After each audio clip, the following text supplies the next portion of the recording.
అండి నా 2024 రీక్యాప్ నన్ను ఆదరించిన ప్రతి ఒక్కరికి పేరు పేరున అందరికీ ధన్యవాదములండి. నెక్స్ట్ ఏంటంటే ఇట్లాగే నాకు సపోర్ట్ చేయండి. సబ్స్క్రైబ్ చేసుకున్న వాళ్ళు నన్ను సబ్స్క్రైబ్ చేసుకొని మీ ఫ్రెండ్స్కి కూడా షేర్ చేయాలని మనస్ఫూర్తిగా కోరుకుంటున్నానండి. నెక్స్ట్ మనం మెయిన్ వీడియోలోకి పోదాం. హలో అప్కమింగ్ ఆఫీసర్స్, అందరూ ఎలా ఉన్నారు? బాగా చదువుతాను ఆశిస్తున్నాను. Welcome back to my channel. Friends, ఈ యొక్క వీడియోలో ఏంటంటే నిన్న గ్రాండ్ టెస్ట్ పాలిటీ అనేది నీట్గా జరిగిందండి, both Telugu medium English medium. ఆ టెస్ట్ యొక్క రివ్యూ అనేది ఆ గ్రూప్లో నేను స్టూడెంట్స్ని అడిగాను, వాళ్ళ యొక్క ఓన్ చెప్పారనమాట అని రాసింది ఎలా అనిపించిందని. సో దాన్ని మీకు షేర్ చేద్దామని నేను అనుకొని షేర్ చేస్తున్నాను. చూడండి, paper setting good sir, questions are simple sir, but depth analysis like election commission, Supreme Court, Panchayat Raj questions, depth అనేది క్వశ్చన్స్లో ఉందని చెప్పి. Next, test made me think more, the concept is known but bit confusing, this made me realise revision is key factor, revision అనేది ఎంత పాత్ర పోషిస్తుంది.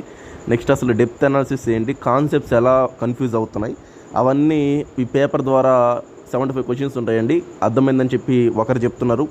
Next, paper is good and some concepts are depth and some questions are easy, overall paper is good అని చెప్పేసి ఒకరు అన్నారు. Next, very standard both static and current. చూడండి, పాలిటీలో కరెంట్ ఉండదు అన్నారు, బట్ నా పేపర్స్లో కరెంట్ ఉంటుంది. అది ఆల్రెడీ మీరు గ్రూప్ 1 పేపర్స్లో చూస్తున్నారు, కరెంట్ అఫైర్స్ని ఎలా లింక్ చేస్తారని. అది గ్రూప్ 2 కూడా కరెంట్ అఫైర్స్ ఏ విధంగా వస్తాయనో ఈ పేపర్ రాస్తే మీకు అర్థమవుద్ది అనమాట. నెక్స్ట్ చూడండి, paper is moderate and we have to revise the topics more clearly అని చెప్పేసి స్టూడెంట్స్ వాళ్ళ రాసిన తర్వాత ఎలా ఉంది పేపర్ నీట్గా రాశారు ఫ్రెండ్స్. ప్రతి ఒక్కరు ఆన్సర్స్ కూడా సెండ్ చేశారు నాకు. నెక్స్ట్, ఏంటి సార్ ఈ యొక్క ఎగ్జామ్స్ మెయిన్ ఉద్దేశం అంటే ఒక step ముందుంటాం.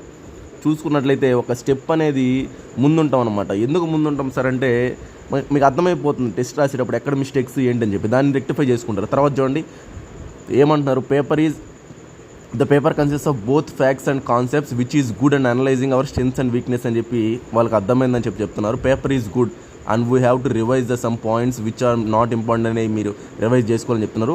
Paper is good with facts, concept and current. చూడండి, ఫ్యాక్ట్స్ కానీ కాన్సెప్ట్ కానీ కరెంట్ కానీ మొత్తం పేపర్లో కనిపించింది అని చెప్తున్నారు. తర్వాత, standard paper and great coverage of concepts in both static and current. చూడండి, standard paper both static current మొత్తం కవర్ అయ్యే నీట్గా అని చెప్పేసి చెప్తున్నారు. అలాగనమాట. నెక్స్ట్ చూసుకున్నట్లయితే ఏం చెప్తున్నారు చూడండి, normal it is about to answer a question then we need to rewind the total concept. క్వశ్చన్ని చేయాలంటే సింపుల్గానే చూడడానికి, బట్ ఆ క్వశ్చన్ చేయడానికి టోటల్ కాన్సెప్ట్ రావాలి అని చెప్తున్నారు. Paper looks very standard and seems on pair with examiner mind set sir, it holistically covered all the topics concepts in depth posing A challenge అనమాట. చూడండి, టోటల్ మనకి గ్రూప్ 2 మెయిన్స్ ఉన్న విధంగా examiner mind సెట్తో paper తయారు చేసినట్టు ఉంది sir మీరు అని చెప్తున్నారు. నెక్స్ట్, నేను ఎక్స్ప్లెనేషన్ క్లాస్ అనేది ఫిఫ్త్ ఉంటుందని చెప్పాను. ఈ యొక్క కాపీని ప్రింట్ తీసుకోండి, 2 వైట్ పేపర్స్ తీసుకోండి.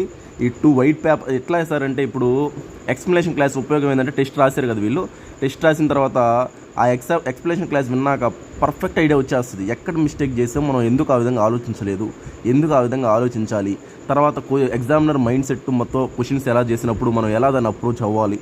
నెక్స్ట్, ఒకవేళ ఈ 2 వైట్ పేపర్స్ కూడా ఎందుకు ఆ సెట్లో తీసుకోమని చెప్పానంటే, ఎక్స్ప్లెనేషన్ క్లాస్ విన్నాక రాసుకుంటారు అక్కడ పాయింట్స్ ఏంటి, ఏం మిస్ అయింది, ఎలా మనం మిస్టేక్ చేసాం, ఎందుకు అది తెలియదు మనకి. అట్లాగే ఎక్స్ప్లెనేషన్ క్లాసు చాలా బూస్ట్ ఇస్తాయండి.